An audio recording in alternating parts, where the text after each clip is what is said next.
Ayu baru pindah ke rumah kontrakan kecil.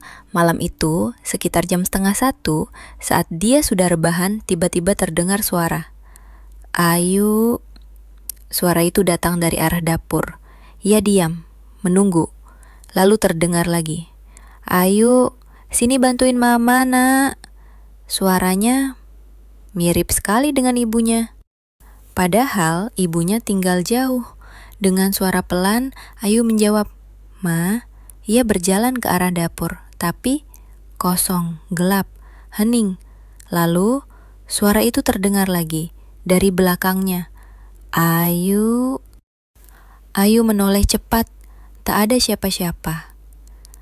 Keesokan harinya tetangganya berkata pelan, kalau kamu dengar suara dari dapur, apalagi manggil nama kamu, jangan dijawab. Ayu bertanya, kenapa? Karena dulu ada gadis tinggal di sana, sama sepertimu. Dia jawab suara itu. Lalu dia hilang, dan yang manggil itu bukan manusia. Tiap malam jam 12:30, suara itu datang lagi. Terkadang dari dapur, terkadang dari kamar mandi. Selalu memanggil, Ayu. Ayu memutuskan merekam suara itu. Ia letakkan ponsel di dapur, lalu kunci diri di kamar.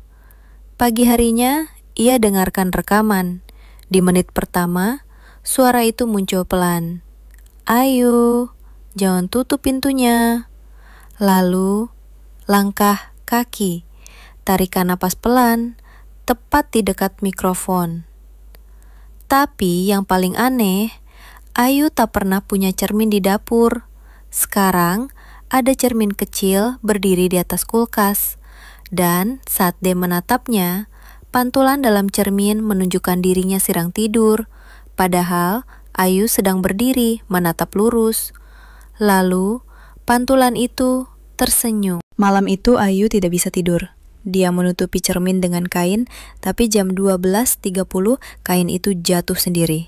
Di pantulan, Ayu melihat dirinya berdiri di dapur, memegang pisau dapur, tapi tangannya penuh goresan. Ayu berlari ke dapur, tapi tidak ada siapa-siapa. Cermin kosong. Hingga tiba-tiba pantulan muncul kembali. Kalau aku di sini, kamu sebenarnya di mana?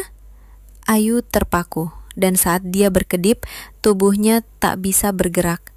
Tapi pantulan di cermin bergerak bebas, tersenyum, melambaikan tangan, lalu keluar dari dalam cermin. Sejak malam itu, Ayu tidak pernah terlihat lagi.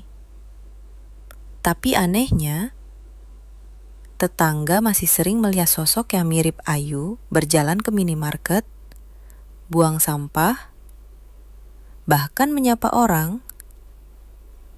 Tapi ada yang janggal. Senyumnya kaku. Gerakannya seperti meniru. Dan setiap orang yang diajak bicara, Ayu pasti sakit atau jatuh sakit keesokan harinya. Suatu malam, tetangganya melihat cahaya menyala dari dapur Ayu. Padahal rumah itu gelap dan terkunci. Ketika mereka mengintip, cermin di dapur menyala terang. Di dalam pantulannya, Ayu asli masih terlihat di sana. Mengetuk pelan dari balik cermin. Wajahnya pucat. Matanya memohon. Lalu, dari arah cermin terdengar bisikan.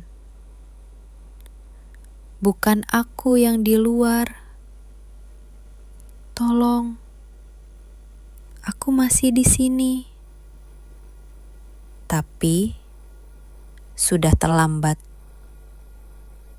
Yang di luar bukan manusia, dan dia tidak akan kembali ke dalam cermin. 3 hari setelah Ayu menghilang, rumah kontrakan itu dikunci polisi.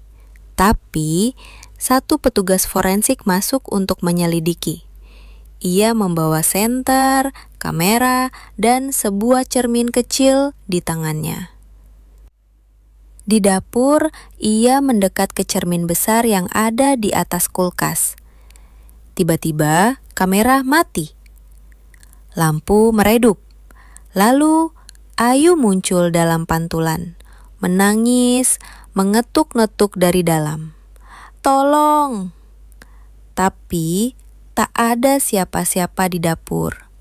Lalu, di dalam cermin, sesosok bayangan hitam muncul, menyeret Ayu ke dalam lebih dalam lagi.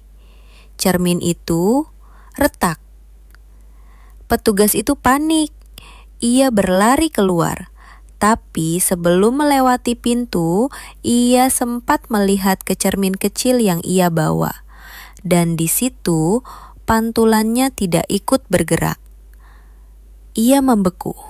Lalu muncul suara, tepat dari belakangnya. "Sekarang giliranmu."